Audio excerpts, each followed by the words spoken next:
Hi everyone, welcome to SK Journey. So let's start unit number 2, Sociology as a Science. तो part A देखेंगे सबसे पहले science, scientific method and critic. सबसे पहले हम questions देखेंगे पीवाईक्यूज क्या आए हैं इस टॉपिक से रिलेटेड. तो यूनिट 2 से अगर हम देखें, यूनिट 2 से सबसे ज्यादा क्वेश्चंस आते हैं. 2024 में 40 मार्क्स का क्वेश्चन आया, फिर 2023 में 60 मार्क्स के आए, 2022 में 30 मार्क्स है. तो ये यूनिट बहुत इंपॉर्टेंट है. Unit 2 is very important. इसमें जो भी मैं कराऊंगी बहुत ध्यान से करना. मेजर थ्योरेटिकल स्ट्रैंड्स आएंगे इसमें एथनोमेथोडोलॉजी, फेनोमेनोलॉजी, ये सारी चीजें हम देखेंगे. Positivist, anti positivist, non positivist, इन सब के बारे में देखेंगे. तो यहाँ पर आप ज्यादा फोकस के साथ करो और बिल्कुल पैसिव लर्निंग नहीं करनी है. यहाँ पे एक पेज लेके बैठो और जो मैं बताती जा रही हूँ लिखते जाओ. ठीक है, तो वो उससे एक एक्टिव इंगेजमेंट होगा आपका. यहाँ से आपको और भी ध्यान से पढ़ना है. ठीक है, अगर आप ये वाली यूनिट कर लोगे, थिंकर्स तक है बस थोड़ा बहुत ड्रामा, उसके बाद सब आसान है. ठीक है, तो थिंकर्स तक थोड़ा डिफिकल्ट है, उसके बाद बहुत आसान है, बस आपको अप्लाई करना है. और पेपर 2 तो और भी आसान है, तो चिंता की कोई बात नहीं है, बस थिंकर्स तक अच्छे से करो आप. ठीक है, चलो.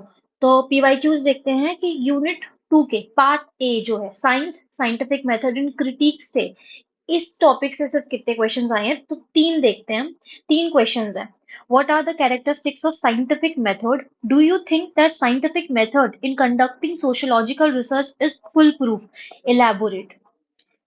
Describe the basic postulates of scientific method. How far are these followed in sociological research? If sociology or science, give answer for your give reasons for your answer. ये तीन क्वेश्चंस हैं. ठीक है, पीवाईक्यूज हमने देख लिया. अब उस तरीके से ही हम प्रिपेयर करेंगे. तो हमें प्रिपरेशन के लिए क्या करना पड़ेगा? हमें देखना पड़ेगा साइंस क्या होती है.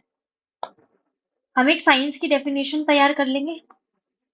साथ में हम कैरेक्टरिस्टिक्स ऑफ साइंस देख लेंगे कि साइंस के क्या कैरेक्टरिस्टिक्स होते हैं. फिर उसके बाद हम साइंटिफिक मेथड देखेंगे. साइंटिफिक मेथड की एक डेफिनेशन प्रिपेयर कर लेंगे और साइंटिफिक मेथड में क्या स्टेप्स हैं वो हम देख लेंगे. उसके बाद लास्टली हम क्रिटिक ऑफ साइंटिफिक मेथड देख लेंगे और हमारा ये पूरा टॉपिक प्रिपेयर हो जाएगा. तो हमें क्या देखना है? What is science, definition of science, characteristics of science. ठीक है, फिर साइंटिफिक मेथड क्या होता है उसकी डेफिनेशन, स्टेप्स एंड क्रिटिक. अब इसी में हम कुछ थिंकर्स भी देखेंगे. ठीक है, थिंकर्स क्रिटिक में थिंकर्स बहुत इंपॉर्टेंट रहेंगे. ठीक है, तो वो थिंकर्स को आपको देखो, मैं मानती हूँ कि नोट्स जो है वो लेंदी हैं. ठीक है, लेकिन इजी भी हैं. वो लेंदी इसलिए है क्योंकि मैंने एग्जाम्पल से उसको कोई भी पॉइंट को सब्सटैंशिएट कर रखा है, ताकि आपको एक बार वीडियो अगर आप देख लो उसके बाद अगर आप दो तीन बार पीडीएफ पढ़ रहे हो ना, तो एग्जाम्पल से आपको आसानी लगे समझने में. मैं अगर सीधा एकदम क्रक्स दे दूंगी ना, तो वीडियो आपको समझते हुए, लेक्चर देखते हुए तो सब समझ आएगा, लेकिन जब आप खुद से पीडीएफ पढ़ने बैठोगे ना तब आपको इतना ज्यादा समझ नहीं आएगा. तो वो दिखने में लेंदी है, और दूसरा स्पेस भी मैंने ज्यादा दे रखी है ताकि वो हौच पौच सा ना दिखे. एक सिस्टमैटिक तरीके से दे रखा है मैंने. ठीक है, तो वो देखने में लेंदी है, समझने में बहुत आसान है क्योंकि एग्जाम्पल्स हैं उसमें, थिंकर्स हैं. और अगर कहीं पे 10 पॉइंट्स है ना, तो उसमें से कोई भी 5 पॉइंट्स जो आपको याद हो रहे हैं, ठीक है, जिसका आप थिंकर्स एग्जाम्पल्स के साथ उसको सब्सटैंशिएट कर पाओगे एग्जाम में, बस वो याद कर लो. मैं नहीं कह रही कि पूरे 10 पॉइंट्स याद करो. हर एक टॉपिक का यही है, हैंड रिटन नोट्स बनाओ, माइंड मैप को यूज करो एक्टिव रिकॉल के लिए. बात खत्म, यहाँ पे सब निपट जाएगा आपका. ठीक है, तो इस तरीके से हम इसको प्रिपेयर करेंगे और बिल्कुल भी डिटेलिंग में नहीं जाएंगे. साइंटिफिक मेथड में हम हाइपोथेसिस देखेंगे, नोमोथेटिक, इडियोग्राफिक देखेंगे, इंडक्टिव अप्रोच, डिडक्टिव अप्रोच देखेंगे. तो ये सारी चीजें आगे रिसर्च एनालिसिस वाले मेथड में डिटेल में आएगी. तो अभी हम सिंपल जो इस टॉपिक के लिए रेलेवेंट है और जो हम एग्जाम में रिप्रोड्यूस करेंगे एज इट इज, सिर्फ वो पढ़ेंगे. बहुत डिटेलिंग में नहीं जाना है. जहां डिटेलिंग की जरूरत होगी वहां मैं खुद आपको लेके जाऊंगी कि यार इसको डिटेल में कर लो. अब जैसे मैंने खुद बोला कि क्रिटिक को आप अच्छे से करना, क्रिटिक के थिंकर्स को, एग्जाम्पल्स को अच्छे से करना, ये इंपॉर्टेंट है. लेकिन मैं ये नहीं कहूंगी कि जो साइंटिफिक मेथड के 8 पॉइंट्स है उसमें आप पूरा अच्छे से डिस्क्रिप्शन दो. पेपर में इतना स्पेस भी नहीं होता. तो जो 8 पॉइंट्स मैं बताऊंगी वो एग्जैक्ट आपको ऐसे ही सेम टू सेम रिप्रोड्यूस करना है पेपर में, बस. ठीक है, चलो तो स्टार्ट करते हैं। सबसे पहले साइंस क्या होता है? डेफिनेशन हमारा पहला यही है कि हमें डेफिनेशन प्रिपेयर करनी है। तो साइंस क्या होता है? Science is a systematic body of knowledge that relies on observation and evidence. बस सिंपल से डेफिनेशन लिखनी है। ठीक है, साइंस क्या है? सिस्टमैटिक बॉडी ऑफ नॉलेज है। सिस्टमैटिक बॉडी ऑफ नॉलेज मतलब किसी भी चीज को सिस्टमैटिकली देखती है। फॉर एग्जाम्पल, जब आप यूपीएससी के लिए प्रिपेयर करते हैं, जब यूपीएससी के लिए प्रिपेयर करते हैं, आपको सिस्टमैटिकली सब्जेक्ट्स को टैकल करना पड़ता है। तो पहले आप सिलेबस को ब्रेक डाउन करते हैं, है ना? आप सब्जेक्ट्स का सिलेबस देखेंगे सारा, जीएस का क्या है, ऑप्शनल का क्या है, एसए में क्या करना है, करंट अफेयर्स में क्या करना है। फिर आप हर सब्जेक्ट को, हर सब्जेक्ट के लिए एक अलग तरीके से प्रिपरेशन स्ट्रैटेजी बनाएंगे कि जीएस में मुझे इस तरीके से प्रिपेयर करना है, ऑप्शनल में मुझे इतने घंटे देने हैं, ऐसे मैं तब प्रिपेयर करूंगी, और करंट अफेयर्स को मुझे रोज पढ़ना है। तो आप क्या कर रहे हो? सिस्टमैटिकली सिस्टमैटिकली अपनी प्रिपरेशन स्ट्रैटेजी बना रहे हो। या जब भी आप आंसर राइटिंग प्रैक्टिस करते हो, तो आंसर राइटिंग प्रैक्टिस भी एक सिस्टमैटिक प्रोसेस है। ठीक है, इसमें क्या है कि पहले आप इंट्रो लिखते हो, फिर आप बॉडी लिखते हो, इस बॉडी में आप फैक्ट्स देते हैं, आर्ग्यूमेंट्स देते हैं, फिर आप कंक्लूजन देते हैं। तो ये क्या है? एक सिस्टमैटिक प्रोसेस ही तो है। हर क्वेश्चन को सिस्टमैटिकली स्ट्रक्चर कर रहे हो आप। तो साइंस भी क्या है? एक सिस्टमैटिक बॉडी ऑफ नॉलेज है that relies on observation and evidence. Observation and evidence क्या है? सिंपल डेली लाइफ एग्जांपल देखेंगे। जब आप मॉक टेस्ट देते हैं, आप अपने आंसर को एनालाइज करते हैं। अगर आप ऑब्जर्व करते हैं कि हिस्ट्री के क्वेश्चन कंसिस्टेंटली आपके गलत हो रहे हैं, तो ये आपको एविडेंस प्रोवाइड कर रहा है कि now you have to focus more on history. ठीक है, या जब आप न्यूज़पेपर पढ़ते हैं और आपने पीवाईक्यू एनालाइज किया, और पीवाईक्यू में आप देखते हैं कि यार हेल्थ सेक्टर से बहुत ज्यादा क्वेश्चंस आते हैं, तो वाइल रीडिंग न्यूज़पेपर आप ज्यादा क्या करेंगे? ये एक एविडेंस मिल गया ना आपको कि पीवाईक्यूज में आपने देखा, आपने ऑब्जर्व किया पीवाईक्यू को, उससे आपको एक एविडेंस मिला कि हेल्थ रिलेटेड इश्यूज जो हैं वो ज्यादा पीवाईक्यूज में आ रहे हैं। तो जब आप न्यूज़पेपर पढ़ेंगे तो अपनी जो आपने ऑब्जर्व किया है उसको वहां पर अप्लाई करेंगे। आप हेल्थ रिलेटेड या हेल्थ सेक्टर वाले ब्लॉक्स में ज्यादा पढ़ेंगे। ठीक है, तो ये चीजें हैं। तो सिंपल डेफिनेशन हो गई। अब साइंस अगर हम देखें तो चार तरीके की साइंस है। Pure sciences, applied sciences, social sciences and natural sciences. इसमें कंफ्यूजन होता है, इसलिए मैं आपको बता रही हूँ। प्योर साइंसेस क्या होता है? प्योर साइंसेस में आते हैं जैसे आपका मैथ्स, फिजिक्स। तो यहाँ पर फोकस होता है, focus is on understanding natural laws and principles. तो यहाँ पे आपके इस तरीके के सब्जेक्ट्स आएंगे। फिर अप्लाइड साइंसेस पे जब हम जाते हैं, तो अप्लाइड साइंसेस में क्या करेंगे कि साइंटिफिक नॉलेज को आप यूज करते हैं to solve problems. For example यहाँ पर पब्लिक एडमिनिस्ट्रेशन, थर्मोडाइनमिक्स, ये सब आता है। अब सोशल साइंसेस इंपॉर्टेंट है। अब डिबेट जो है ना वो इसके बीच में है कि सोशियोलॉजी सोशल साइंस है या नेचुरल साइंस है। जब इनिशियल हम सोशियोलॉजिस्ट को देखते हैं तो वो उसको नेचुरल साइंसेस बनाने की कोशिश करते हैं। ठीक है, तो अब सोशल साइंस मतलब, सोशल साइंस में दो चीजें हैं, nomothetic and idiographic.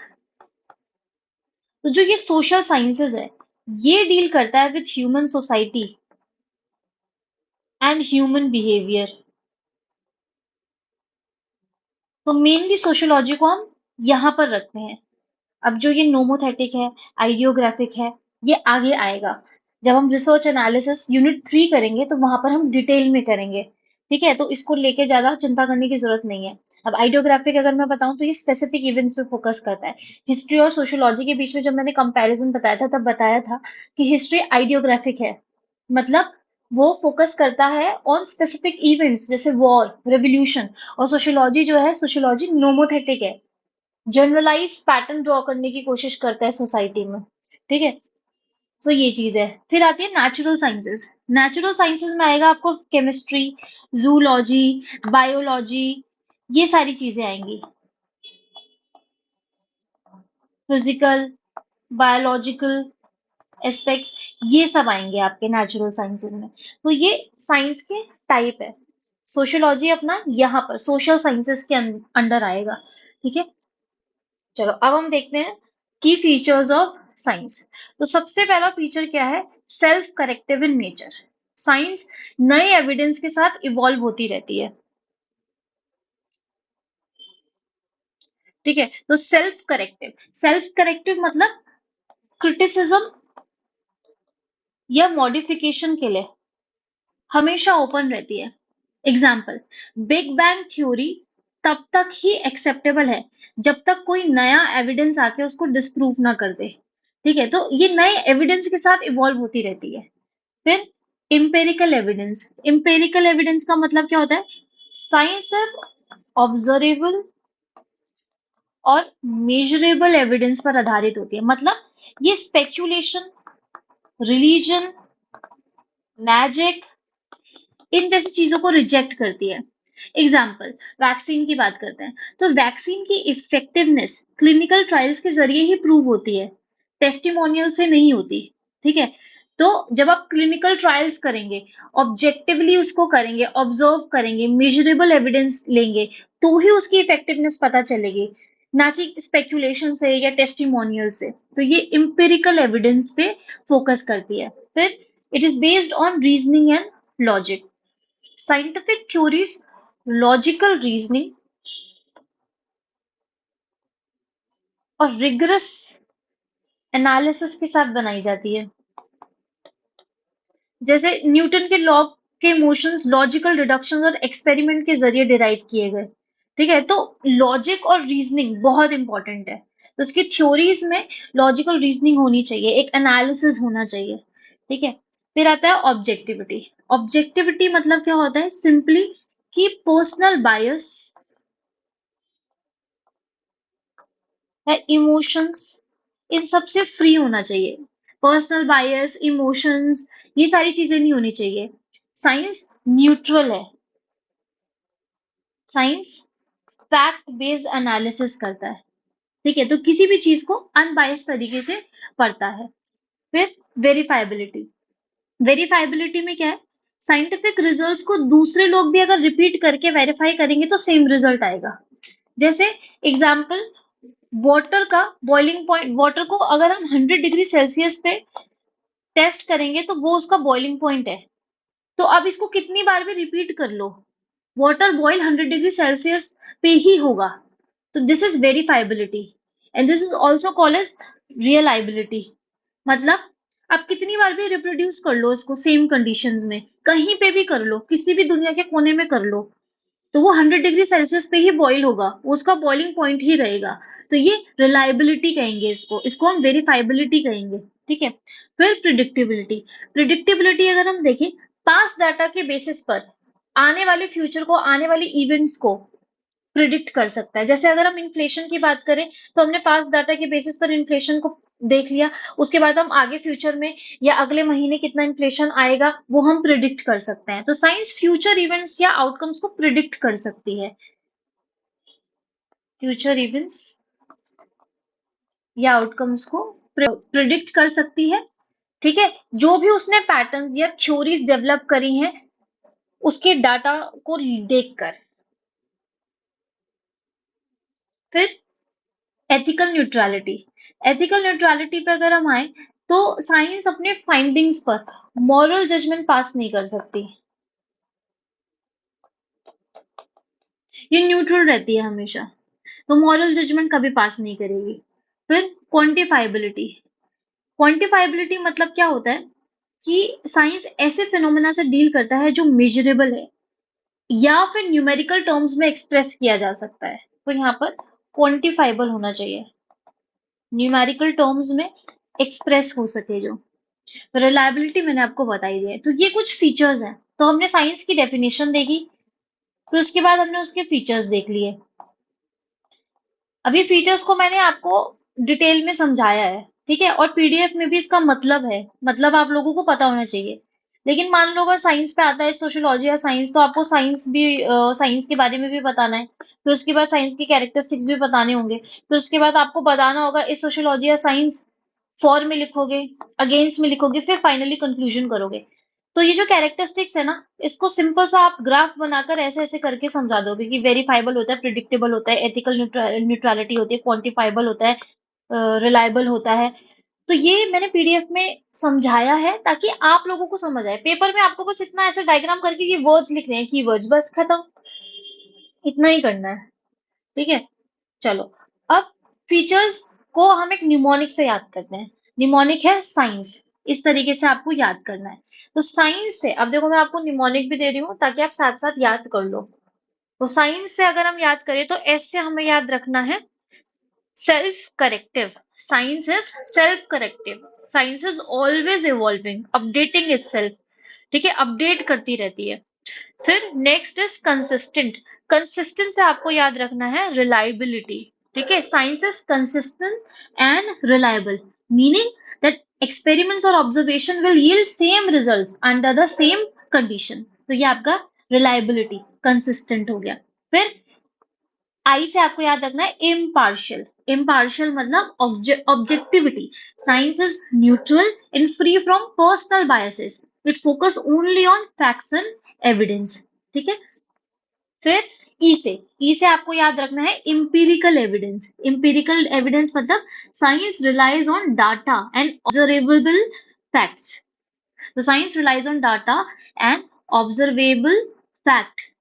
It rejects speculations. Speculations को रिजेक्ट करते हैं, relies on what can be measured. Example, vaccines are proven effective through data from clinical trials, not from the personal anecdotes. फिर N से आपको याद रखना है नेचुरल लॉज। नेचुरल लॉज से क्या करेंगे, प्रिडिक्शन कर सकते हैं, एक्सप्लेन करेगा natural law. Science explains natural laws and through them predict future outcomes. So science has ability to forecast event using scientific patterns or theories. Then अब जैसे ये एग्जाम्पल इसका क्या हो सकता है, Newton's law of motion help predict how object will behave in different circumstances. ये इसका एग्जाम्पल है। फिर सी से आपको याद रखना है curiosity driven. Curiosity driven and connected with logical and reasoning. सबसे अच्छा example, Newton wondered why apples fall. जब एप्पल गिरा तो न्यूटन को लगा कि क्यों गिरा, तो इस क्यूरोसिटी से ही developed the theory of he developed the laws of gravity। तो curiosity, science begin with questions and curiosity and logical reasoning। इसके थ्रू वो theories build करते हैं। ठीक है, फिर है ई से आपको याद रखना है explanation and verifiability।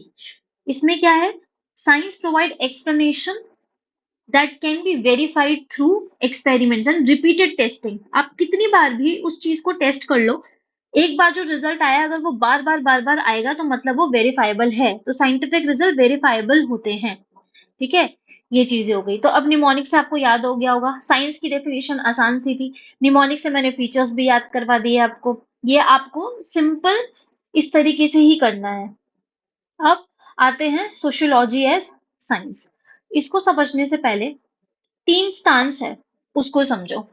पहला है sociology is a true science.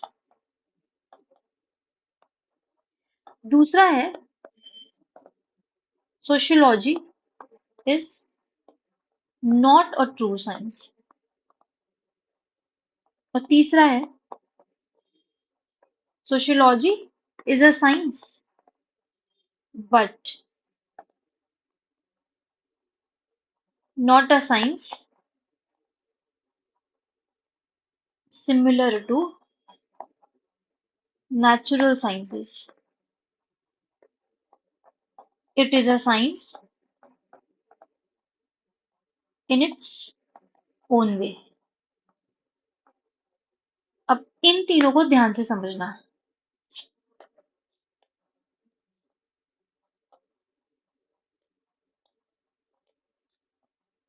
Sociology एक ट्रू साइंस है, ये कौन बोलते थे, ये बोलते थे पॉजिटिविस्ट।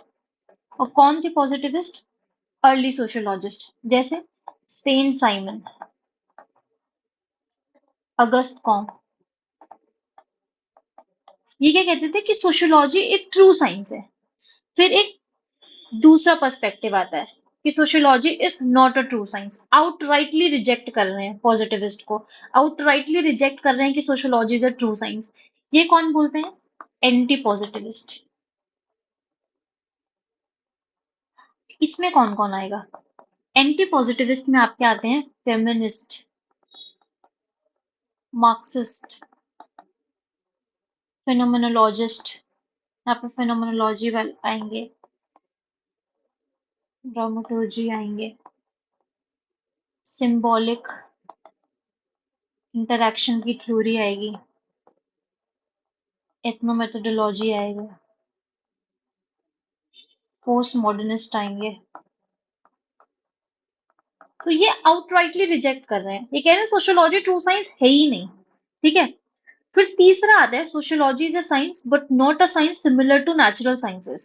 सोशियोलॉजी साइंस है, लेकिन वो अपने एक तरीके में, अपने एक अलग तरीके की साइंस है। वो नेचुरल साइंसेस जैसी साइंस नहीं है, it is a science in its own way. यहाँ पर आते हैं आपके नॉन पॉजिटिविस्ट। यहाँ पर जो मेन इंसान है वो मैक्स वेबर है, और सिर्फ यही है। मैक्स वेबर हमेशा, आप देखोगे कि एक बैलेंस का काम करता है। जब हमने स्कोप पढ़ा था तो हमने देखा था माइक्रो मैक्रो में डिबेट हो रही थी, तो थर्ड फेज में वेबर आते हैं और वेबर कहते हैं कि दोनों को हम पढ़ेंगे, माइक्रो को भी और मैक्रो को भी।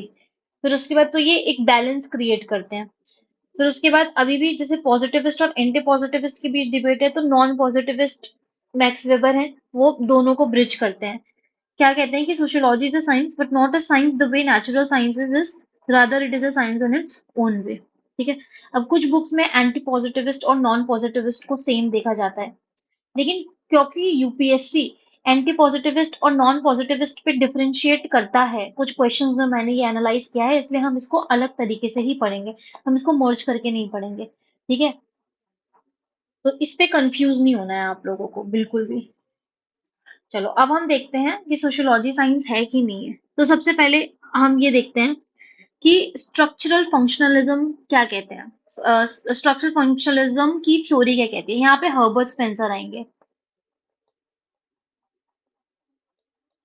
तो ये एक प्रोमिनेंट फंक्शनलिस्ट थे, उन्होंने सोसाइटी को एक लिविंग ऑर्गेनिज्म के साथ कंपेयर किया। उन्होंने कहा कि सोसाइटी एक लिविंग ऑर्गेनिज्म की तरह है जिसमें अलग अलग पार्ट्स इंटरडिपेंडेंट होते हैं एक दूसरे पे। जैसे बायोलॉजी में बॉडी ऑर्गन्स का स्ट्रक्चर और फंक्शन को स्टडी किया जाता है, वैसे ही सोशियोलॉजी में सोशल इंस्टीट्यूशन को स्टडी किया जाता है। तो ये सोसाइटी को ऑर्गेनिज्म से कंपेयर कर रहे हैं, मतलब सोशियोलॉजी को एक तरीके से बायोलॉजी जो कि एक नेचुरल साइंसेज है उसके साथ कंपेयर कर रहे हैं। तो इनका मानना ये पॉजिटिविस्ट है, तो इनका मानना है कि सोशियोलॉजी साइंस है। तो you can put this in your example. Family एक इम्पोर्टेंट, एक और एग्जाम्पल है, फैमिली एक इम्पोर्टेंट इंस्टीट्यूशन है जो सोशलाइजेशन, सिक्योरिटी, इमोशनल सपोर्ट जैसे क्रूशल फंक्शंस परफॉर्म करता है। ये वैसे, इनका कहना है कि ये वैसे ही काम करता है जैसे बायोलॉजिकल सिस्टम्स बॉडी के अंदर फंक्शन करते हैं। सोशियोलॉजी में इसी तरीके से सोसाइटी का हर पार्ट एक दूसरे पर इंटरडिपेंडेंट है और एक साथ काम करता है। ठीक है, तो यहाँ पे साइंटिफिक रिडक्शन एनालिसिस के कॉन्सेप्ट से हम इसको देखते हैं, साइंटिफिक रिडक्शन एनालिसिस। ठीक है, फिर दूसरा अगर हम देखें सोशियोलॉजी से साइंस में, तो sociology uses scientific method, scientific method use करता है, जैसे सर्वेज, कॉजल एनालिसिस, क्वेश्चनियर्स, ये सब यूज करता है। इसमें एग्जांपल आप एमाइल डर्कहिम का डाल सकते हैं। डर्कहिम ने साइंटिफिक टेक्निक जैसे statistics, causal analysis, comparative methods को अपनी सुसाइड की स्टडी में यूज किया। जब वो सुसाइड की स्टडी करते हैं तो वो स्टैटिस्टिकल डाटा का यूज करके बताते हैं कि कैसे सोशल फैक्टर्स, सुसाइड रेट की और सोशल फैक्टर्स और सुसाइडल रेट्स के बीच में रिलेशनशिप दिखता है। ठीक है, तो एमाइल डर्कहिम का आप इसमें एग्जांपल डालेंगे यूज ऑफ साइंटिफिक मेथड में। फिर experimentation and variables. Experimentation and variables में क्या है,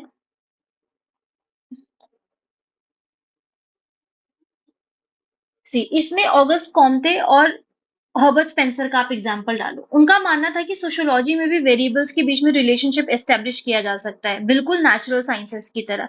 जैसे अभी अगर हम मॉडर्न सोशियोलॉजी में इसको काफी यूज करते हैं, एक्सपेरिमेंट एंड वेरिएबल्स का।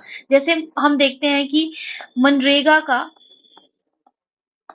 क्या इम्पैक्ट है माइग्रेशन पैटर्न्स पे, या अगर हम कोई भी अपनी थ्योरी बना रहे हैं, मान लो हम कहते हैं कि lack of access to education lead to drug addiction. ये हम सोशियोलॉजी कोई रिसर्च कर रहे हैं और हम ये कहते हैं कि lack of access to education leads to drug addiction. तो इसमें किस तरीके से वेरिएबल्स का यूज हो रहा है, एक्सपेरिमेंटेशन का तो ये एग्जांपल हो गया कि मॉडर्न सोशियोलॉजी में हम देख रहे हैं कि किस तरीके से मनरेगा जो है वो माइग्रेशन पैटर्न पे इम्पैक्ट करता है।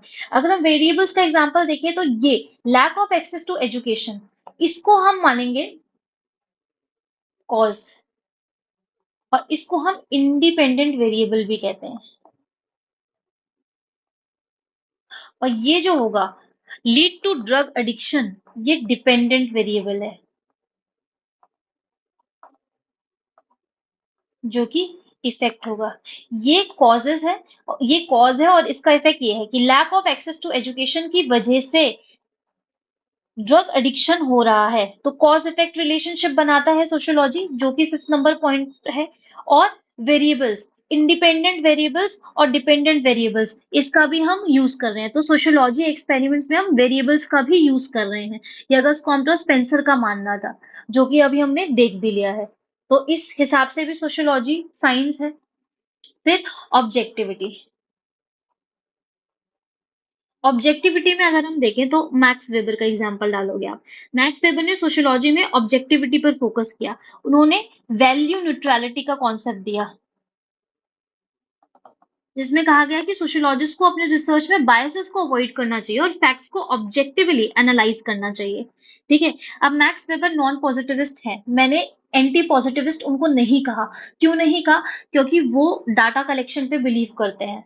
ठीक है, अगर वो डाटा कलेक्शन पे बिल्कुल आउटराइटली रिजेक्ट कर लेते तो हम उनको भी एंटी पॉजिटिविस्ट में डालते, लेकिन वो डाटा कलेक्शन को बिल्कुल सपोर्ट करते हैं, तो इसलिए हम उनको नॉन पॉजिटिविस्ट में डालते हैं। ठीक है। एंटी होगा जो बिल्कुल आउटराइटली रिजेक्ट कर लेगा साइंटिफिक मेथड को, data collection, causal analysis, cause and effect relationship, जो इनको बिल्कुल आउटराइटली रिजेक्ट करेगा, बिल्कुल इनको नहीं मानेगा और सिर्फ लोगों के मीनिंग्स को समझने में फोकस करेगा, उनकी इंडिविजुअल एक्सपीरियंसेस को समझने में फोकस करेगा, वो एंटी पॉजिटिविस्ट होगा। बट क्योंकि मैक्स वेबर डाटा कलेक्शन की बात करते हैं, कॉजल एनालिसिस की भी बात करते हैं, इसलिए ये नॉन पॉजिटिविस्ट है। ठीक है। तो ये क्या कहते हैं कि वैल्यू न्यूट्रलिटी आप बनाए रखो अपने रिसर्च में, और फैक्ट्स को ऑब्जेक्टिवली एनालाइज करो। तो फैक्ट्स को ऑब्जेक्टिवली एनालाइज करने की ये बात कर रहे हैं, इसलिए ये नॉन पॉजिटिविस्ट है, एंटी पॉजिटिविस्ट नहीं है। ठीक है। फिर कॉज इफेक्ट रिलेशनशिप मैंने अभी आपको बहुत अच्छे से समझाया। अब कॉज इफेक्ट में आप दोबारा मैक्स वेबर का भी एग्जाम्पल दे सकते हैं। उनकी एक फेमस बुक है Protestant ethic and spirit of capitalism.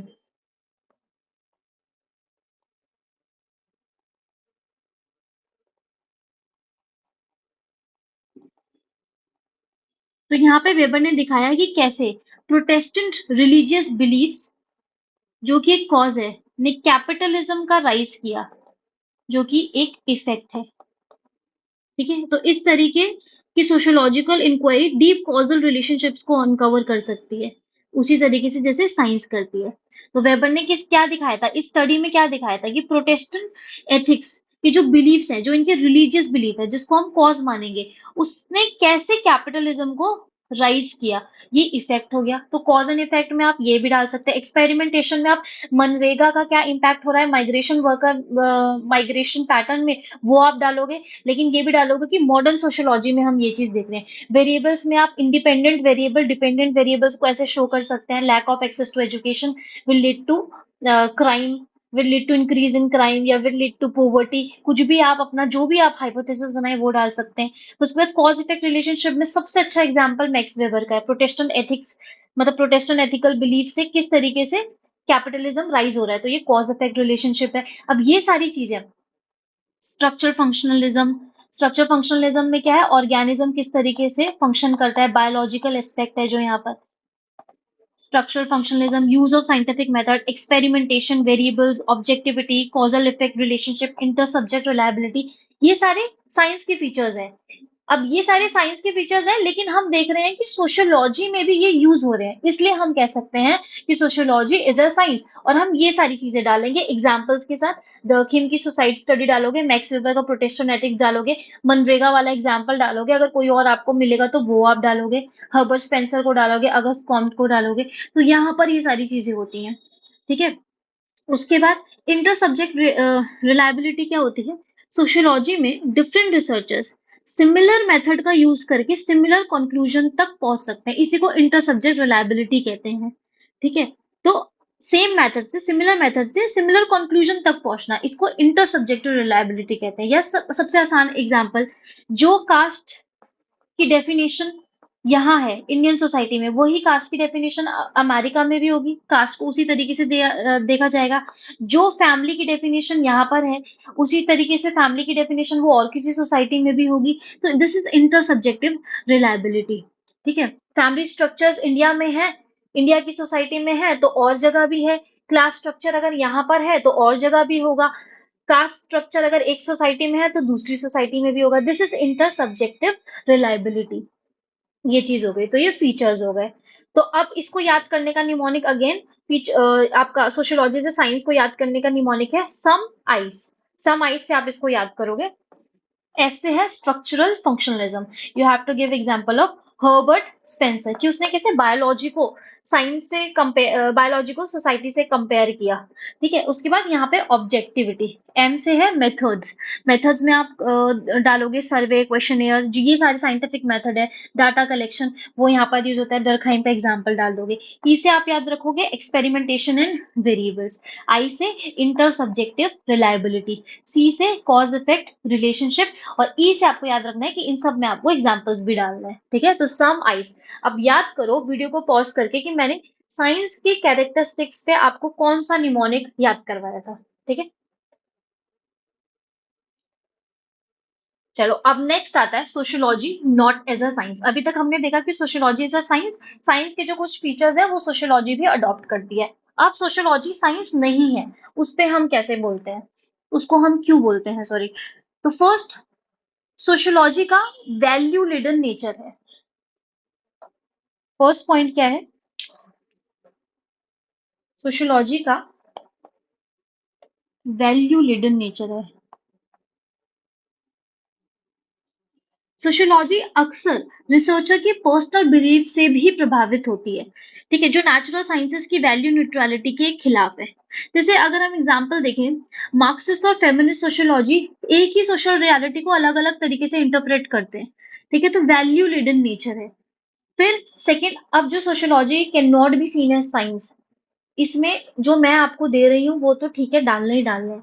लेकिन जब हम इसका सी पार्ट कर लेंगे, सॉरी बी पार्ट कर लेंगे, मेजर थियोरेटिकल स्ट्रैंड्स जब हम पढ़ लेंगे, तो उसमें जो एंटी पॉजिटिविस्ट आएंगे ना सारे, फेनोमेनोलॉजी, एथनोमेथोडोलॉजी, वो आप यहाँ पर sociology not as a science में आप डालोगे, या क्रिटिक ऑफ साइंटिफिक मेथड में वो आप डालोगे।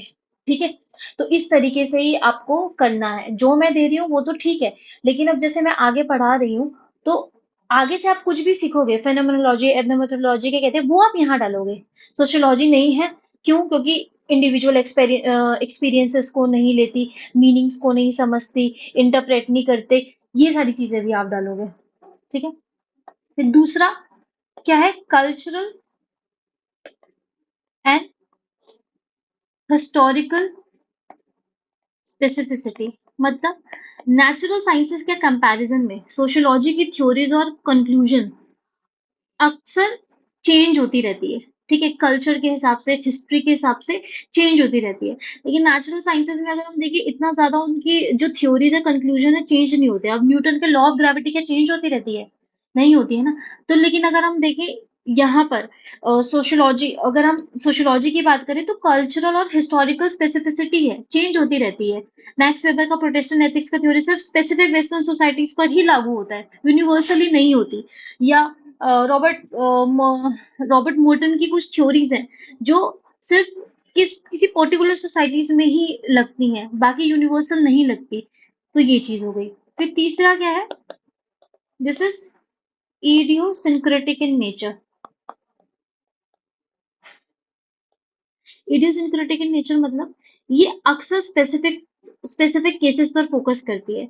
अब देखो, अब कंफ्यूज मत होना, जब सोशियोलॉजी और हिस्ट्री की बात करी थी ना हमने, जब हमने इन दोनों को कंपेयर किया था, तब हमने यहाँ पे कहा था कि सोशियोलॉजी जो है वो नोमोथेटिक है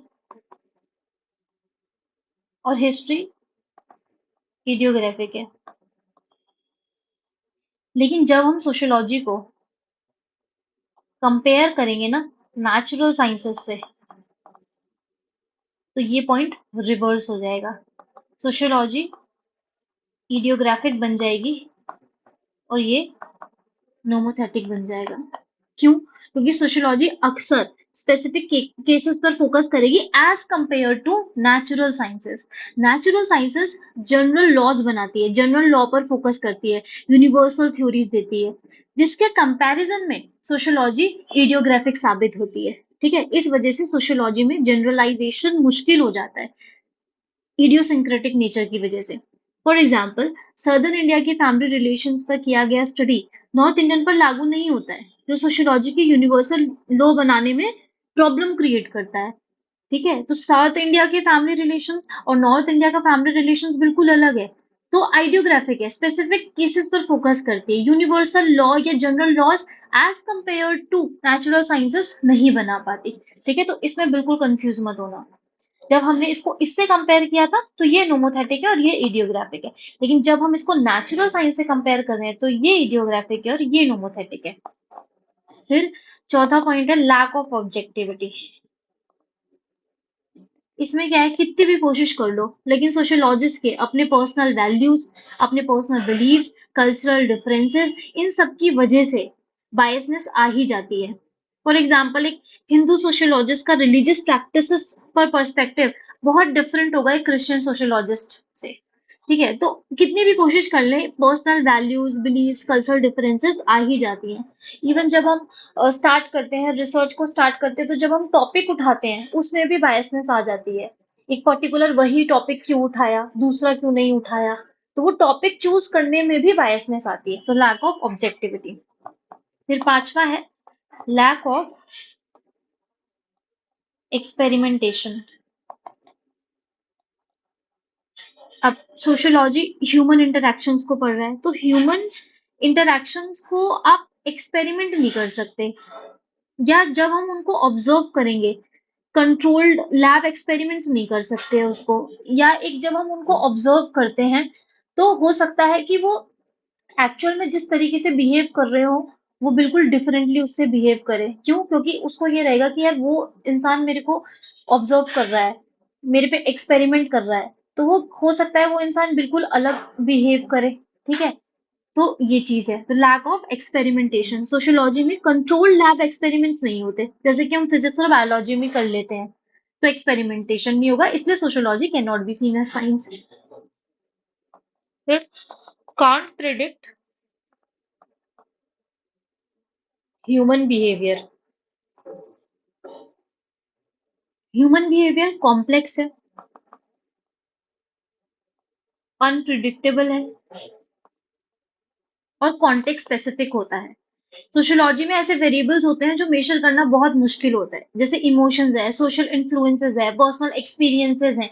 ये सब आप कंट्रोल, क्योंकि ह्यूमन बिहेवियर को आप प्रिडिक्ट नहीं कर सकते, बहुत कॉन्टेक्स्ट स्पेसिफिक है, तो आप इन सारी चीजों को भी, अब इमोशंस है, सोशल इन्फ्लुएंसेस है, इसको मेजर नहीं कर पाओगे।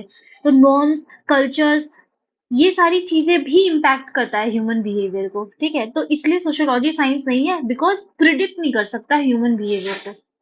फिर इनएक्यूरेट मेजरमेंट। इनएक्यूरेट मेजरमेंट में सोशल फिनोमेना अक्सर एब्स्ट्रैक्ट और क्वांटिफाई करना मुश्किल हो जाता है, जबकि नेचुरल साइंस में कॉन्क्रीट मेजरमेंट टूल्स होते हैं। जैसे आप इमोशन, ट्रस्ट, कल्चरल वैल्यूज का कोई प्रिसाइज यूनिट नहीं बता सकते, इसको कॉन्क्रीटली आप मेजर नहीं कर सकते।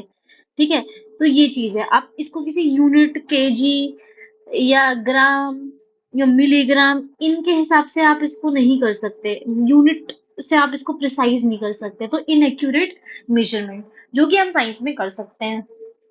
फिर अगर हम देखें इसका निमोनिक याद करने का, अब तो साथ साथ आप लोगों को याद भी हो जाना चाहिए क्योंकि मैं निमोनिक्स के थ्रू करवा रही हूँ।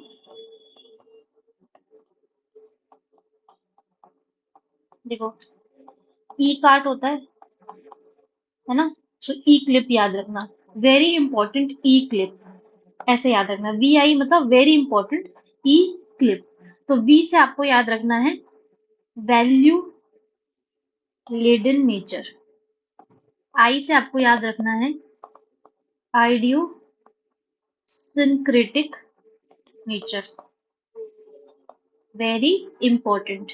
ई से आपको याद रखना है एक्सपेरिमेंटेशन, लैक ऑफ एक्सपेरिमेंटेशन। फिर सी से आपको याद रखना है cultural and historical specificity. L से आपको याद रखना है लैक ऑफ ऑब्जेक्टिविटी। आई से आपको याद रखना है इनएक्यूरेट मेजरमेंट। और पी से आपको याद रखना है प्रिडिक्टिंग ह्यूमन बिहेवियर, मतलब ह्यूमन बिहेवियर को प्रिडिक्ट नहीं कर सकता, ऐसे आपको याद रखना है। अब फीचर्स पे मैंने आपको निमोनिक दिया है, सोशियोलॉजी एज साइंस पे मैंने आपको दिया है, सोशियोलॉजी एज नॉट साइंस पे आपको मैंने दिया है। तो बंद करो, पॉज करो और ये निमोनिक रिकॉल करने की कोशिश करो कि मैंने आपको क्या दिया था।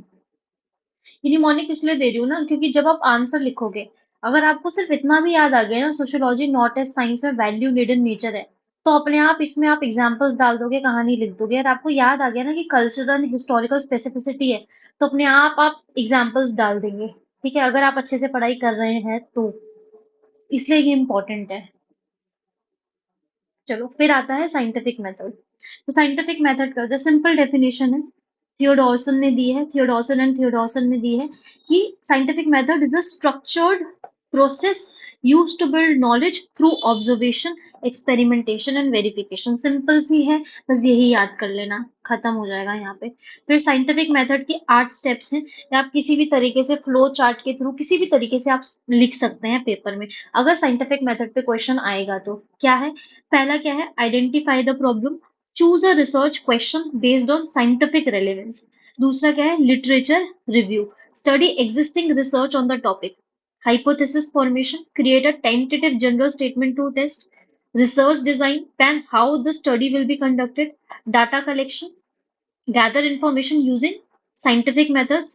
Check data quality, ensure data is reliable, valid, accurate. Theory generation, draw conclusion based on finding. Replication, repeat the study to confirm result.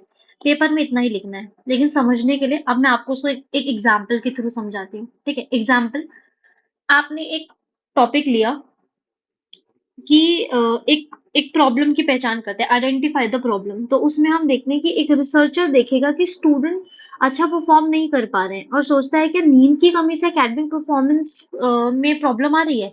तो सबसे पहले हमने क्या किया, आइडेंटिफाई कर दिया प्रॉब्लम को। ठीक है, तो choose a research question based on scientific relevance. तो हमने देख लिया कि नींद की कमी से एकेडमिक परफॉर्मेंस अफेक्ट होती है। फिर उसके बाद लिटरेचर रिव्यू, लिटरेचर रिव्यू में रिसर्चर पहले की स्टडीज पढ़ता है जो नींद और कॉग्निटिव फंक्शंस पर है।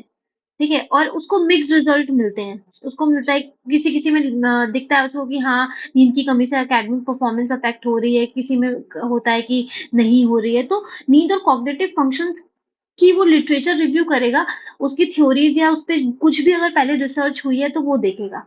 फिर उसके बाद वो हाइपोथेसिस बनाएगा। हाइपोथेसिस में क्या होगा कि वो अपने आप से एक हाइपोथेसिस बनाएगा कि जो स्टूडेंट 6 घंटे से कम नींद लेते हैं उनका एकेडमिक परफॉर्मेंस लो होगा। ये उसने हाइपोथेसिस बना ली खुद से। ठीक है, अब हाइपोथेसिस बनाने के बाद रिसर्च डिजाइन, रिसर्च डिजाइन में वो रिसर्चर क्या करेगा, एक स्टडी का प्लान बनाएगा कि जहां वो स्टूडेंट से उनकी नींद की आदतें और एकेडमिक ग्रेड्स के बारे में सर्वे करेगा। तो वो प्लान बनाएगा, रिसर्च डिजाइन करेगा कि किस तरीके से वो बच्चों से पूछेगा, सर्वे करेगा कि नींद उनकी आदतें कैसी हैं, नींद की उनके एकेडमिक ग्रेड्स कैसे हैं। ये रिसर्च डिजाइन में आएगा।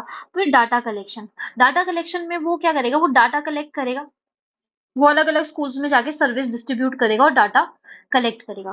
फिर check data quality, research researcher survey questions की रिलायबिलिटी वेरीफाई करता है, ये इंश्योर करने के लिए कि वो एक्यूरेट है या नहीं। तो वो चेक करेगा कि जो डाटा उसने किया है वो मतलब सही तो है ना, कोई गड़बड़ तो नहीं हुई है, या प्रॉपर सारे लोगों को मिला है, अलग अलग स्कूल्स में हर स्टूडेंट्स ने दिया है कि नहीं दिया है, किस तरीके से उन्होंने वो फॉर्म भरा है, यानी कि नींद में भर दिया।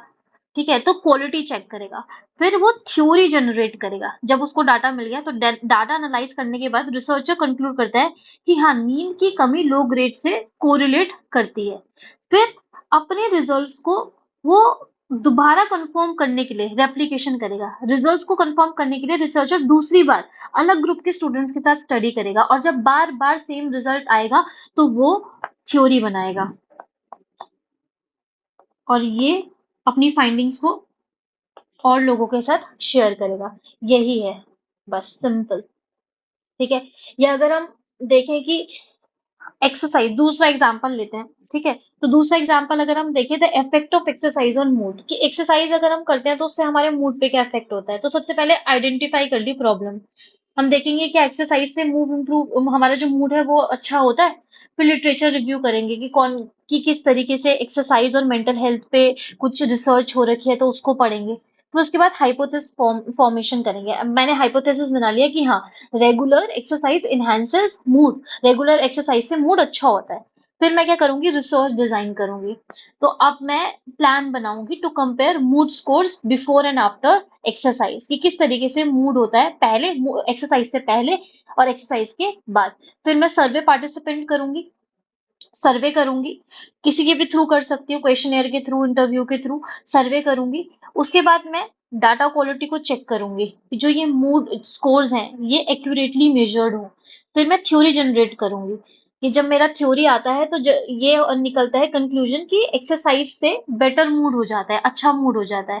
फिर मैं इसी स्टडी को दूसरे ग्रुप ऑफ लोग, डिफरेंट ग्रुप के साथ या दूसरे लोगों के साथ दोबारा यही सर्वे, यही क्वेश्चनियर करूंगी, फिर तीसरे के साथ करूंगी, फिर चौथे के साथ करूंगी। जब बार बार सेम ही रिजल्ट आएगा, ठीक है, बार बार जब सेम रिजल्ट आएगा तो मैं थ्योरी बनाऊंगी और अपनी थ्योरी को दूसरों के साथ शेयर करूंगी। यही होता है मेथड, ये साइंटिफिक मेथड है। पेपर में आएगा तो बस इतना लिखना है, कुछ ज्यादा एक्सप्लेन नहीं करना है इसको। ठीक है, तो अगर हम साइंटिफिक मेथड का फीचर देखें, तो साइंटिफिक मेथड इंडक्टिव होता है, इंपेरिकल होता है, क्वांटिटेटिव होता है, फिर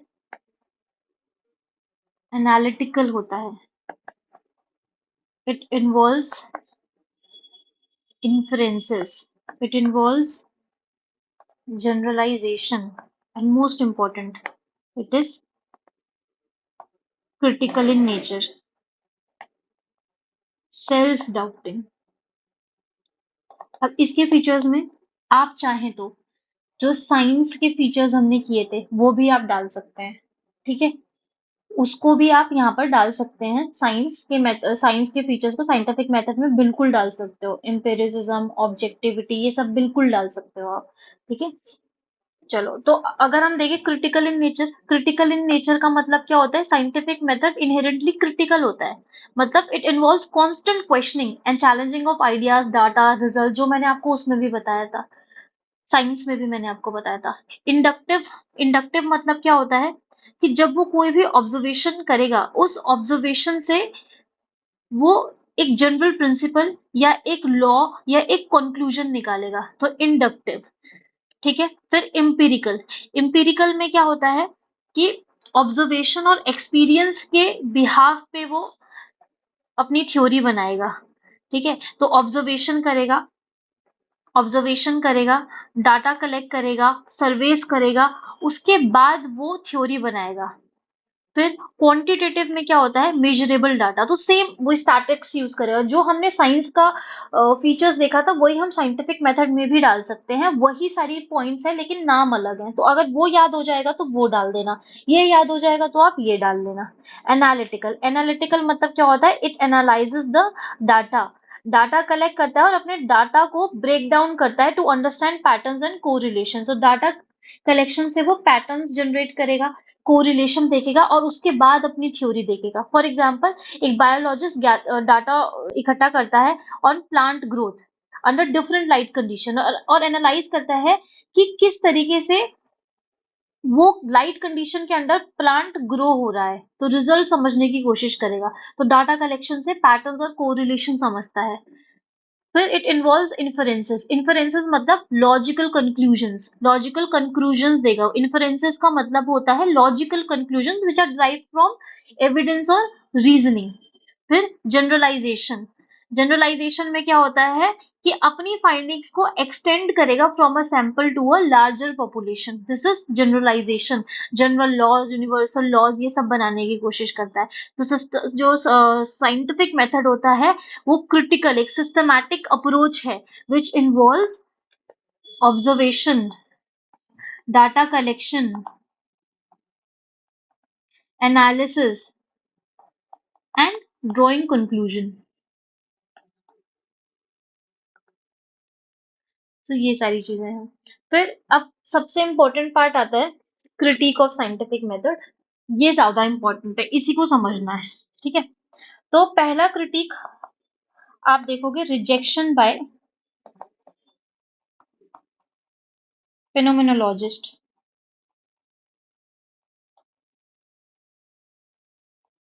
यहाँ पर आपका पीटर बर्जर आते हैं,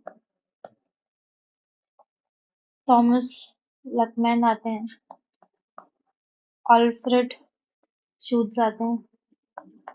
तो phenomenologist argues that scientific method can't captured internal और सब्जेक्टिव एक्सपीरियंस। तो साइंटिफिक मेथड इंटरनल या सब्जेक्टिव एक्सपीरियंसेस जो लोगों के हैं वो कैप्चर नहीं कर सकता। फॉर एग्जाम्पल, एक स्टूडेंट जब बोर्ड एग्जाम का रिजल्ट का वेट कर रहा है तो उसके अंदर के जो इमोशंस है, जैसे वो घबराया हुआ है, एक्साइटेड भी है या थोड़ा डरा हुआ भी है, तो ये सारी चीजें साइंटिफिक मेथड से नहीं आप जान पाओगे। तो साइंटिफिक मेथड अगर आप यूज करोगे तो आप उसका हार्ट रेट या स्ट्रेस लेवल मेजर कर सकोगे, लेकिन उसके अंदर की फीलिंग्स जो है उसको समझना मुश्किल है। तो वो कहते हैं scientific methods can't capture internal या subjective experiences of people. For example, एक और है कि एक आर्टिस्ट अपनी पेंटिंग बनाते वक्त अपने अंदर की फीलिंग्स को कैनवास पर डालता है। साइंटिफिक मेथड ये नहीं समझ सकता कि उस आर्टिस्ट ने वही कलर्स क्यों यूज किए या वही एक स्पेसिफिक सब्जेक्ट को क्यों पेंट किया। तो इस तरीके से ये क्रिटिसाइज करते हैं। जब आप बी पार्ट पढ़ोगे थियोरेटिकल स्ट्रैंड्स तो और अच्छे से आप इसको क्रिटिसाइज कर पाओगे और पॉइंट्स डाल पाओगे। ठीक है, अभी ज्यादा हैवी नहीं बना रही हूं मैं। दूसरा दूसरा क्रिटिसिज्म आता है जेएस मिल से। वो कहते हैं सोशल प्रॉब्लम को समझने के लिए हमें मल्टीपल मेथड्स यूज करने चाहिए। So he advocated for methodological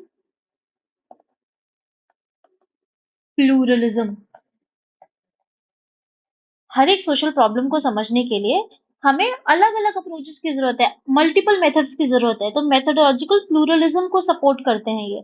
वो कहते हैं कि आप एक स्कूल में, अगर एग्जाम्पल है, वो नहीं कह रहे हैं, मैं एग्जाम्पल दे रही हूँ। आप एक स्कूल में बुलिंग का रीजन को स्टडी कर रहे हैं।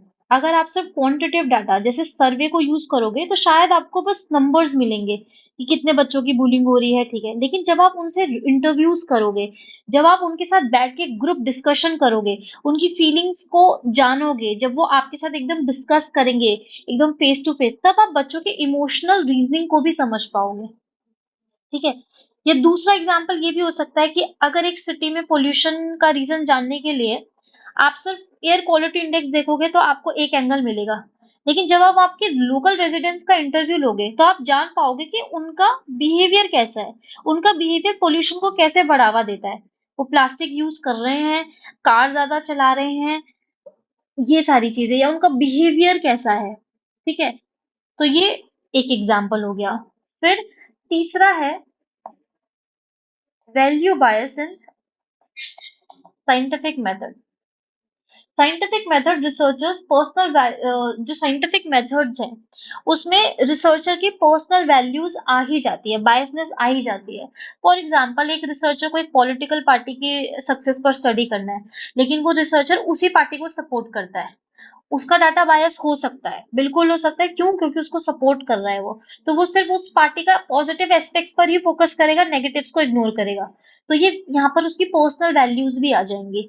फिर दूसरा, अगर हम एक एग्जांपल और लें, एक रिसर्चर को अगर जेंडर पे गैप पर जेंडर पे गैप पर स्टडी करनी है, तो अगर वो रिसर्चर बायस्ड है, या उसका पेट्रियार्कल माइंडसेट है, या वो फेमिनिस्ट पर्सपेक्टिव रखता है, कुछ भी अगर रखता है, तो वो डाटा को अपने पर्सपेक्टिव के हिसाब से या अपने माइंडसेट के हिसाब से मैनिपुलेट कर सकता है, जिससे जो पे गैप है वो ज्यादा या कम दिखाई देगा। फिर नेक्स्ट है आपका social life can't be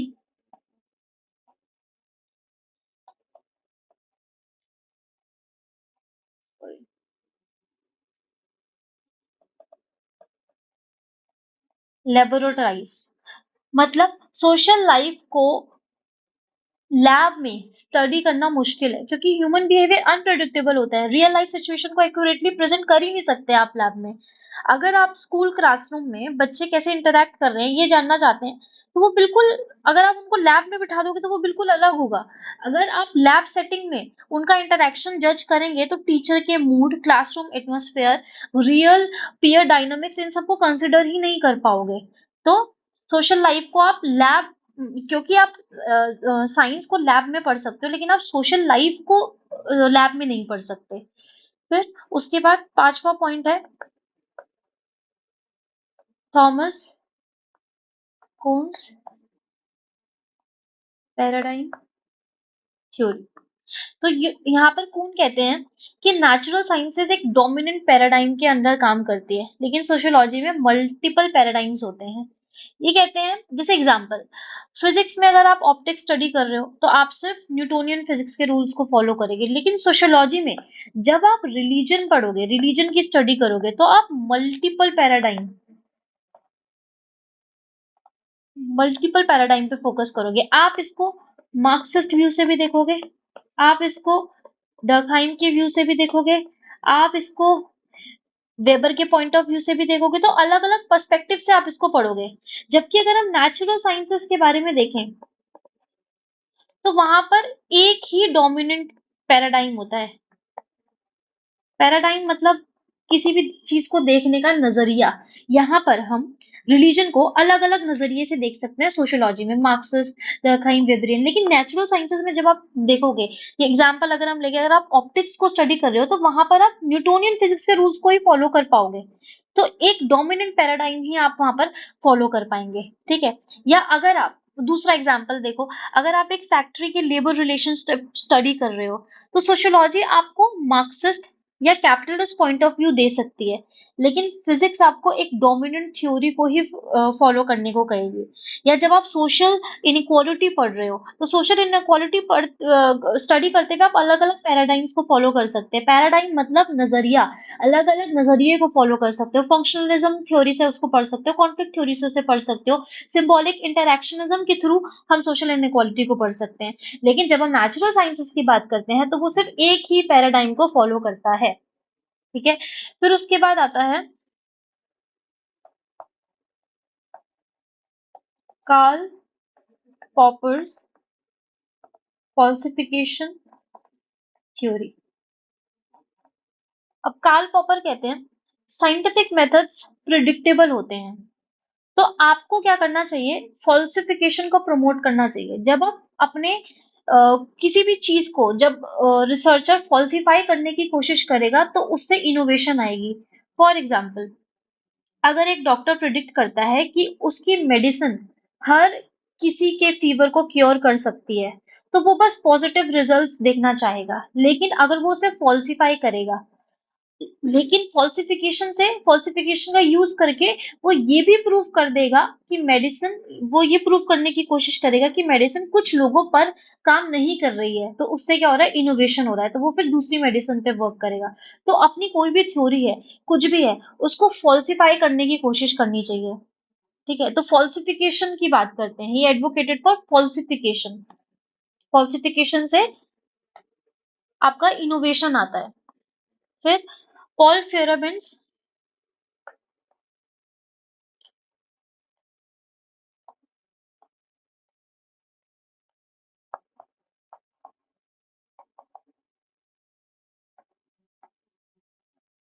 Paul फेरेबेन कहते हैं कि scientific method is a form of epistemological anarchism. मतलब इसका मतलब क्या है कि scientific method is a form of epistemological anarchism. मतलब ये कहते हैं कि साइंटिफिक मेथड क्लेम करता है कि वही एक चीज है जिससे हम ट्रुथ को एक्सप्लोर कर सकते हैं। Scientific method claim itself to be the only way to explore truth. तो ये एक अनार्किस्ट आइडिया है। हमें डिफरेंट फिनोमेना को समझने के लिए डिफरेंट अप्रोचेस की यूज करनी चाहिए। इसलिए सोशियोलॉजी को साइंटिफिक मेथड की तरफ नहीं बल्कि एक मल्टीपल अप्रोचेस की जरूरत है। ठीक है, अब जब हम मल्टीपल अप्रोचेस यूज करेंगे तो हम इमोशनल इन्फ्लुएंस को समझ पाएंगे। मल्टीपल अप्रोचेस मतलब cultural approach, historical approach, interpretive approach, इन सबसे जब हम पढ़ेंगे तो हमारी थ्योरी या हमारी रिसर्च ज्यादा बेटर होगी। तो वो क्योंकि साइंटिफिक खुद को क्लेम करता है, साइंटिफिक मेथड ये क्लेम करता है कि वही एक तरीका है जिससे हम ट्रुथ को एक्सप्लोर कर सकते हैं, तो वो उसको एक अनार्किस्ट आइडिया बताते हैं। वो कहते हैं different phenomena needs different approaches, so sociology requires multiple approaches. फिर इसमें आठवां आता है एक फेमिनिस्ट क्रिटिक। अब फेमिनिस्ट क्रिटिक क्या है? यहाँ पे फेमिनिस्ट क्या बोलते हैं? ये बोलते हैं truth can't be established through observation of facts and discovery of statistical relationship. आप ट्रुथ को सिर्फ फैक्ट्स को देखकर, उसको ऑब्जर्व करके या स्टैटिस्टिकल रिलेशनशिप बनाकर नहीं जान सकते। आप ट्रुथ को जान सकते हो जब आप वुमेन के एक्सपीरियंसेस को जानोगे।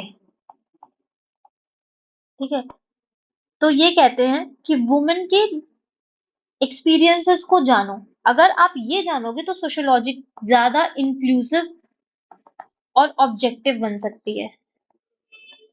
फॉर एग्जाम्पल, अगर आप वर्क प्लेस हैरेसमेंट को स्टडी कर रहे हैं तो सिर्फ स्टैटिस्टिकल डाटा को देखने से प्रॉब्लम की इंटेंसिटी समझ नहीं आएगी। लेकिन अगर आप वुमेन्स के पर्सनल एक्सपीरियंसेस को वहां सुनोगे, आपको उनके इमोशनल और साइकोलॉजिकल इम्पैक्ट का एक डीपर अंडरस्टैंडिंग मिलेगा। दूसरा एग्जाम्पल ये हो सकता है कि अगर आप जेंडर डिस्क्रिमिनेशन पर स्टडी कर रहे हो, तो सर्वेज के नंबर्स आपको एक सिर्फ सरफेस लेवल आइडिया देंगे, लेकिन अगर आप इन वुमेन की इंटरव्यूज लोगे तो आप समझ पाओगे कि जो डिस्क्रिमिनेशन है, जेंडर डिस्क्रिमिनेशन से कैसे उनकी डेली लाइफ इफेक्ट हो रही है। ठीक है, फिर उसके बाद अगर आप डोमेस्टिक वायलेंस पे सपोज स्टडी कर रहे हैं, तो डोमेस्टिक वायलेंस पर स्टडी सिर्फ पुलिस रिकॉर्ड से नहीं समझी जा सकती। वुमेन्स के एक्सपीरियंस को समझना जरूरी है ताकि प्रॉब्लम का रियल स्कोप को आप समझ सकें। ठीक है, तो ये कुछ थिंकर्स हैं जो सपोर्ट कर रहे हैं, जो सपोर्ट नहीं करते हैं साइंटिफिक मेथड को। तो इसमें आपको Peter Berger, Thomas Luckmann, Alfred Schutz, Paul Feyerabend, Theodor Adorno, Sandra Harding, इन सब का एग्जाम्पल डालना है। कार्ल पॉपर, थॉमस कून, इन सब का एग्जाम्पल आपको डालना है। तो मेन इसमें क्रिटिक ही था। ठीक है, साइंटिफिक मेथड के क्रिटिक्स जानने जरूरी थे, और जब आप थ्योरेटिकल स्ट्रैंड्स देख लेंगे तब आप और भी ज्यादा इसको अच्छे से कर लेंगे। ठीक है, तो अब आते हैं हम पीडीएफ पे। ये आपके नोट्स। तो सबसे पहले डेफिनेशन, इंट्रोडक्शन। क्या है? Science is a systematic body of knowledge that relies on observation and evidence. It uses procedural method known as scientific method to investigate phenomena and establish accurate verifiable knowledge. अब ये definition must है याद करना। नहीं हो रही है तो किसी भी पेज पे लिखो और चिपका दो अपने बेड के बगल में या कहीं पे भी, और बार बार उसको देखते रहो। ये याद करनी ही पड़ेगी, ये जरूरी है। ठीक है, अब आप, जब मैं आपको दूंगी क्वेश्चन, तो मैं जानती हूँ कि कुछ लोग बहुत जनरल डेफिनेशन लिखेंगे। जब मैंने रिसर्च करी है और मैं आपको दे रही हूँ कि यार ये आपको लिखनी है, ये आपको याद करनी है, तो वो आपको करनी ही है। आप जनरल मत लिखो कुछ भी। जब मैं आपको दे रही हूँ तो इसको याद करो। ठीक है, नहीं हो रही है तो किसी भी तरीके से कहीं पे चिपका लो, कुछ भी करो, बार बार पढ़ो, बार बार पढ़ो, हो जाएगी याद। कोई इतना डिफिकल्ट नहीं होता है। ठीक है, फिर है की characteristics of science. Self corrective empirical evidence based on reasoning and logic. अब अगर एग्जाम में आपको कैरेक्टरिस्टिक्स लिखनी है साइंस की, तो सिंपल कुछ नहीं लिखना है। यहाँ पर आपको करना है फीचर्स ऑफ साइंस, गोला बनाया, self corrective, based on reasoning and logic, verifiability, predictability, ethical neutrality, quantifiability, reliability, इस तरीके से आप बनाएंगे। आप लोगों को नोट्स लेंदी इसलिए लगते हैं क्योंकि मैंने यहाँ पे इसका एक्सप्लेनेशन दे दिया और इसका एग्जाम्पल भी दे दिया। मैं लेक्चर्स में समझा रही हूँ हर एक पॉइंट। चाहूँ मैं तो सिर्फ खाली ये भी दे सकती हूँ, self corrective, empirical evidence based on reasoning and logic. लेकिन आप एक बार लेक्चर देखोगे, ज्यादा से ज्यादा 2 बार देखोगे, 3 बार देखोगे, ठीक है। उसके बाद लेकिन जब आप पीडीएफ पढ़ोगे ना, तो आपको और ज्यादा आसानी होगी इसको करने में, इसलिए मैंने ये दे रखा है। हालांकि एग्जाम पे लिखना नहीं है, लिखना सिर्फ यही यही पॉइंट है, ये इतनी सी जगह लेगा अगर मेरे को पीडीएफ में डालना है तो। लेकिन आपके समझने के लिए आपको एक तरीके से सपोर्ट मिल सके, इसलिए मैंने इसका एग्जाम्पल और एक्सप्लेनेशन डाला है, ठीक है। तो ये आपको एक बार देखना है। नोट्स लेंदी सिर्फ दिखने के हैं, सब कुछ तो मैं समझा रही हूँ ना लेक्चर में, सिर्फ एक बार ही तो पढ़ना है इसको। फिर उसके बाद आपका आता है सोशियोलॉजी एज अ साइंस। इसमें स्ट्रक्चर फंक्शनलिज्म में हमने हर्बर्ट स्पेंसर देखा, उसका एग्जांपल है। अब आपको उसको शॉर्ट करके लिखना है, आप किसी भी तरीके से शॉर्ट करके आप लिख सकते हैं। Use of scientific method, thinkers है दरखाइन। दरखाइन की स्टडी ऑफ सोसाइटी यहाँ पे एक्सप्लेन कर रखी है मैंने, ताकि आप अपने दिमाग में इसे बसा लो। जब आप लिखोगे तो इतना बड़ा थोड़ी ना लिखना है, अपने तरीके से आप लिखोगे। Durkheim in his suicide, in his study of suicide uses scientific method to show the correlation between social factors and suicide rate। इतने पे आप समाप्त कर दोगे, ठीक है। तो ये चीज है, यहाँ पे थिंकर और एग्जाम्पल्स इसलिए एलैबोरेट कर रहे हैं ताकि आप जब पीडीएफ पढ़ो तो आपको दिक्कत ना हो कि यार क्या बताया था मैम ने, दोबारा लेक्चर्स खोलने पड़ेंगे क्या। वो मैं नहीं चाहती कि आपका टाइम वेस्ट हो। लेक्चर 1-2 बार देखो, ठीक है, एक बार समझ आया है, अच्छी बात है, पीडीएफ पे जाओ। नहीं आ रहा है एक बार तो ज्यादा से ज्यादा दूसरी बार देख लो, उसके बाद तो पीडीएफ पे ही आओगे, कितनी बार देखोगे लेक्चर्स। तो टाइम वेस्ट ना हो इसलिए मैंने यहाँ पर दे रखा है। लेकिन एग्जाम में तो बिल्कुल इसको छोटा बना के लिखना है ना, तो दिखने दिखने की लेंथी है यार ये। फिर experimentation and variables, objectivity, cause effect relationships, intersubjective, reliability. ये हो गए आपके सोशियोलॉजी से साइंस के features, experimentation and variables. Sociology not as science, why, value laden nature है, कल्चरल एंड हिस्टोरिकल स्पेसिफिसिटी है, आइडियोसिंक्रेटिक नेचर है, lack of objectivity, lack of experimentation, can not predict human behaviour. जब आप पूरा पढ़ लोगे, मेजर थियोरिटिकल स्ट्रैंड्स पढ़ लोगे, फिनोमेनोलॉजी, एथनोमेटोलॉजी, ये सारी चीजें पढ़ लोगे, तो आप और अच्छा पर्सपेक्टिव से यहाँ पर sociology not as a science में अपने पॉइंट्स डाल सकोगे, ठीक है। फिर उसके बाद साइंटिफिक मेथड, एक सिंपल सी डेफिनेशन है, स्ट्रक्चर्ड प्रोसेस है use to build knowledge through observation, experimentation and verification. अब ये भी याद नहीं होगा तो फिर दिक्कत है ना। फिर Horton and Hunt outline 8 steps of the scientific research. ये आपको बस इतना याद रखना है कि identify the problem, literature review, अब इसको फ्लो चार्ट के थ्रू करो, कैसे भी करो, सिर्फ इतना याद रखना है।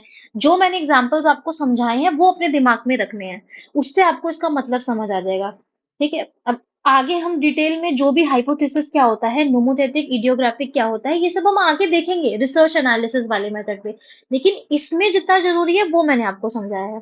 फिर क्रिटिक ऑफ साइंटिफिक मेथड है, rejection by phenomenologist, methodological pluralism, value bias, conflicting, ये सारी चीजें जो है आपको डालनी है। इसमें थिंकर्स हैं, अब ये थिंकर्स को मैंने यहाँ एक्सप्लेन किया है, ठीक है, आपको समझ आए। लेकिन पेपर में तो उसको बिल्कुल शॉर्ट तरीके से आप लिखोगे ना, R K Merton, Paul Feyerabend, Jurgen Habermas, Carl Jung, feminist critique of scientific method, ये चीजें होगी। और लास्ट में मैंने क्या किया है, एक बहुत सही कंक्लूजन, जो पॉजिटिव अप्रोच रखता है, जो न्यूट्रल अप्रोच रखता है, जो फॉरवर्ड लुकिंग अप्रोच रखता है, वो भी आपको तैयार करके दे दिया है। अब इसको याद करना आपका काम है।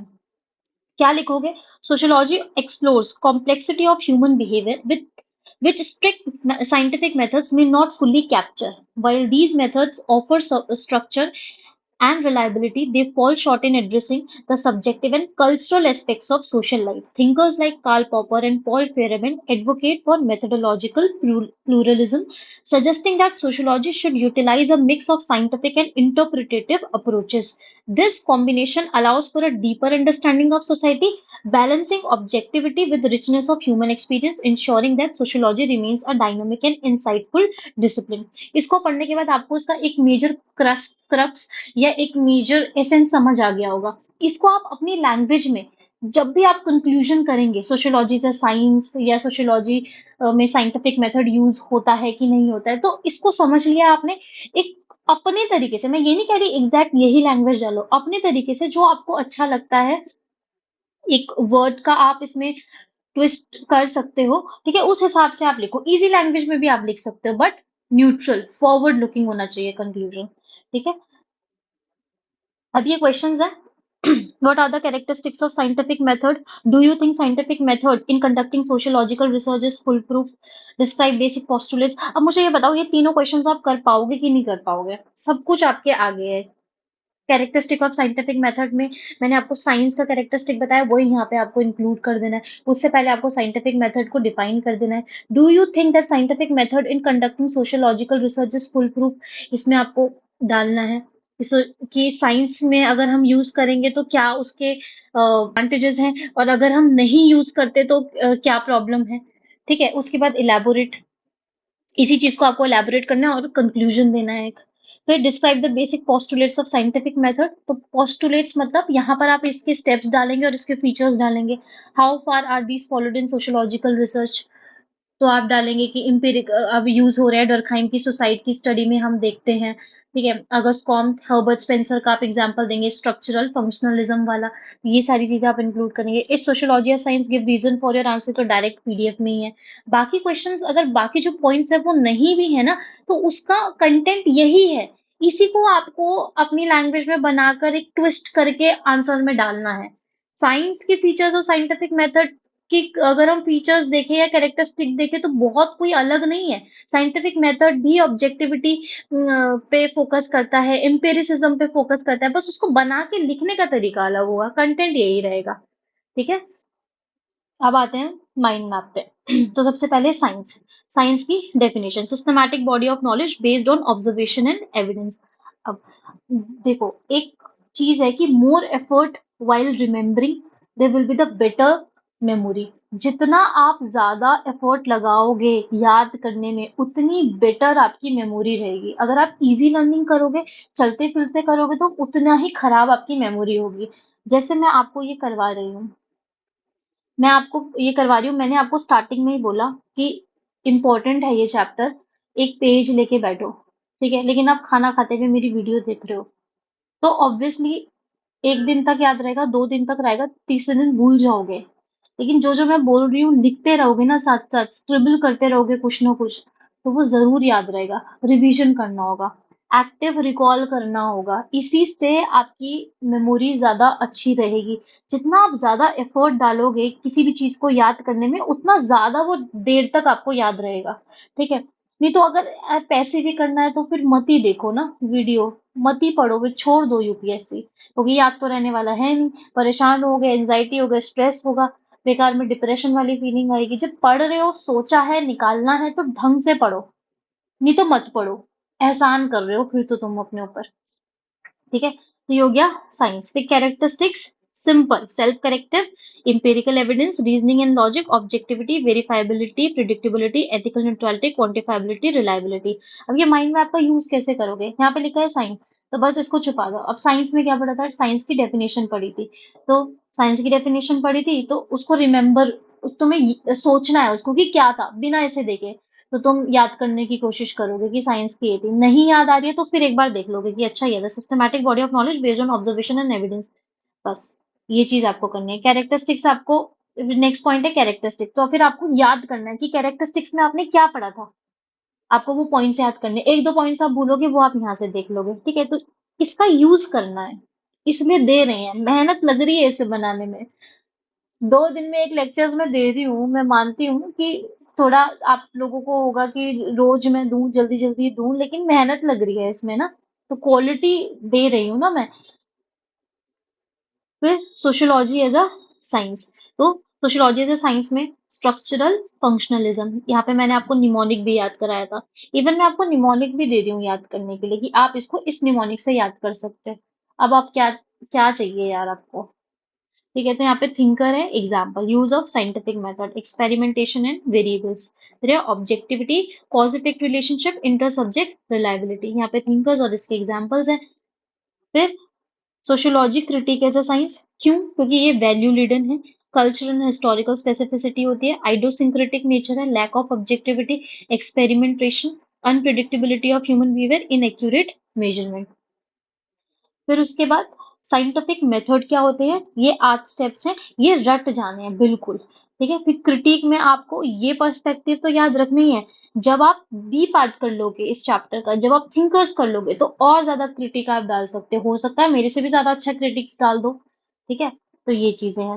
फिर उसके बाद थिंकर्स एंड क्रिटिक्स में कुछ थिंकर्स हैं, ये आपको बीच बीच में यहाँ पर डालने हैं। थिंकर्स तो देखो जरूरी है, मैं ये नहीं कहूंगी कि पूरा आंसर थिंकर से भर दो, लेकिन थिंकर जरूरी है। फिर कंक्लूजन में आप एक पॉजिटिव नोट पे खत्म करोगे। ठीक है, ये सारी चीजें हो गई अच्छे से, इसका इसमें मेहनत लग रही है, इसका यूज करो। तो आज के लिए इतना ही। Goodbye, all the best.